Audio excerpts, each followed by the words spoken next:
சத்குரு சாய்நாத் மகாராஜ் கி ஜெய். ஜெய் சாய்ராம். அன்பார்ந்த பக்த கோடியிலே பெரியோர்களே, ஆன்மீக அன்பர்களே, சாய் சொந்தங்களே, அனைவருக்கும் வணக்கம். வாரந்தோறும் வியாழக்கிழமை அன்று வண்டலூர் வழித்துணை பாபா ஆலயத்தில் பாபாவிற்கு அபிஷேகம், அர்ச்சனைகள், தீபாராதனை, பக்தர்களுக்கு அன்னதானம், பஜனைகள், சாய்ராம்ஜி அவர்களின் சக்தி மிகுந்த கூட்டு பிரார்த்தனைகள் தொடர்ந்து நடைபெறுகின்றன. ஒரு பெரிய சிறப்பான விசேஷம் என்னவென்றால் கிரியா ஹீலிங் என்று ஒன்று நடத்துகிறார். மனம், சொல், செயல்தான் முக்கியம். இந்த 7 விதமான சக்கரங்கள் செயல்பட்டு நம்மை பேச வைக்கின்றன.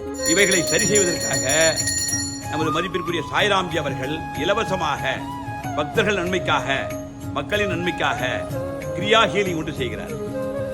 அந்த கிரியா ஹீலிங் மூலமாக மனம் செம்மைப்படுத்தப்பட்டு 7 சக்கரங்களும் சரியாக வேலை செய்யும் பொருட்டு வாழ்க்கை சிறப்பாக அமைவதற்கு நல்ல வாய்ப்பு ஏற்படுத்தி தருகிறார், இலவசமாக என்பதை அன்போடும் பணிவோடும் தெரிவித்துக்